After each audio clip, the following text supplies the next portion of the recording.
Homeopathy drug एलोसोकोट्रिना की ये कुछ इंपॉर्टेंट पॉइंट्स हमें एज अ होम्योपैथ पता होना चाहिए। Welcome to day 6 of learning Kent's materia medica. और एलोसोकोट्रिना का मेन फीचर होता है उसका एनएस पे कंट्रोल नहीं होता है। अगर पेशेंट फ्लैट टेस्ट पास करता है तो उसे ऐसा फील होता है कि मेरे स्टूल जो है वो बाहर निकल जाएंगे।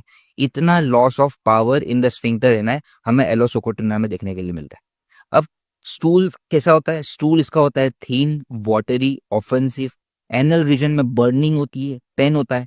स्टूल से पहले एब्डोमेन में बहुत गर्गलिंग होती है, रम्बलिंग होती है, गुड़गुड़ आवाज आती है, इतनी लाउड कि बाजू वाले को भी सुनाई आएगी। साथ ही में एब्डोमिनल पेन होता है और वो एब्डोमिनल पेन के कारण पेशेंट को स्टूल के लिए भागना पड़ता है।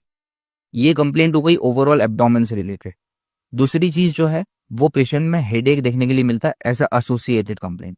इन जनरल एलो का पेशेंट हीट से एग्रेवेट होता है, कोल्ड एप्लीकेशन से एमिलेट होता है। पेशेंट के स्टूल में हमें स्पटरिंग देखने के लिए मिलती है, पड़ स्टूल पास होते हैं। जब पास होते हैं तो इस तरीके की आवाज आती है। एलोसोकोट्रिना में बियर एग्रेवेशन देखने के लिए मिलता है। बियर पीने के बाद में अगर डायरिया देखने के लिए मिल रहा है तो हमें एलोसोकोट्रिना और काली बाइक्रोमिकम के बारे में सोचना चाहिए। सल्फर की तरह स्टूल का अर्ज पेशेंट को मॉर्निंग में नींद से उठा देता है और पेशेंट को स्टूल के लिए भागना पड़ता है। तो ये overall pre occupation with stool abdominal complain हमेशा डिससेटिस्फाइड कि मेरा स्टूल साफ नहीं हो रहा है, मेरा पेट गड़बड़ है, और ये ओवरऑल सिचुएशन अगर आपको देखने के लिए मिलती है तो हमें एलो के बारे में जरूर सोचना चाहिए।